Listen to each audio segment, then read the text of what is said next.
I've helped over 164 people lose between 4 and 20 kilos this year alone, and this is what I've learned. You see, my name is Raul and I'm a personal trainer and nutrition coach who helps people just like you lose weight without giving up your favorite foods. Over the years of helping people lose weight, I've noticed that people struggle with three main areas. First of all, people don't know what to eat, and if you're anything like my old self, you find yourself driving through the middle of a McDonald's drive-through wondering, how did I get here? Number two, people don't know what to do when it comes to training, and they end up relying on YouTube videos that make them jump around in their living room, which I guess is better than nothing, but ultimately doesn't do anything for helping them build muscle or actually develop some aerobic fitness. And third, people have no strategies around breaking binge eating cycles, which if you're anything like a lot of my clients, that might mean accidentally ordering 2 large pizzas instead of eating the chicken salad that you bought yourself for lunch. And in this video, I'm going to show you the stats and exactly what my clients have done to be able to break through all these patterns and actually lose weight. First thing that I noticed is the amount of steps that the clients who were successful at losing weight actually were taking. The clients that lost between 4 and 8 kilos were generally taking between 10 and 12,000 steps every single day. However, the clients who lost over 8 kilos were actually taking between 14 and 20,000 steps each day. Now, some of these results can be a little bit skewed because the first way that most people work with me is by doing a 12-week challenge where they are probably putting in a little bit more effort than they might in the remainder of the year. And because they get a lot of support from myself and the community, they're probably trying really hard to get their steps up. That is the amount of steps that they were taking on average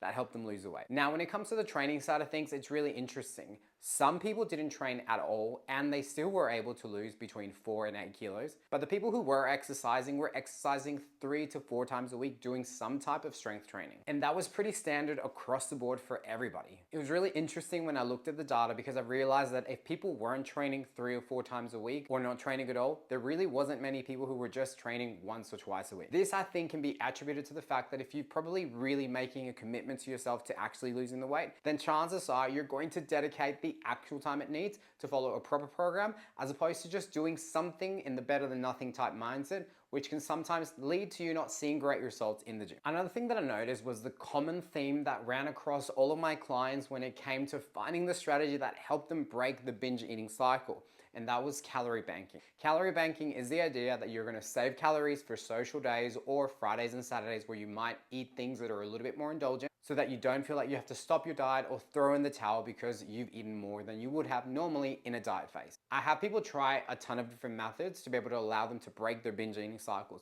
but the calorie banking method works really well for people for 2 different reasons. One, it allows them to pre-plan ahead of time the foods that they want to eat so they can look forward to them and not feel like they're restricted at all during their diet phase. And 2, it also teaches them how to reduce their calories later in the week if they happen to have a very caloric day, let's say on a Monday or Tuesday, on a day that maybe they weren't expecting, and that way they know to reduce their calories in the days that come ahead so that in their overall week, they've actually still remained in a calorie deficit. Now, if you're not sure where to start, I've made it really simple for you. There's a free calorie calculator in the link below that you can utilize so you can figure out how many calories you should be eating so that you start to be in a calorie deficit so you can start seeing good results. And if you're somebody that's a little bit more keen, well, I've got a 6-week challenge coming up and you can put your details for the waitlist below so I can send you all the information you need when it's ready to go. Thank you for watching this video, and if you like more content like this, make sure to subscribe.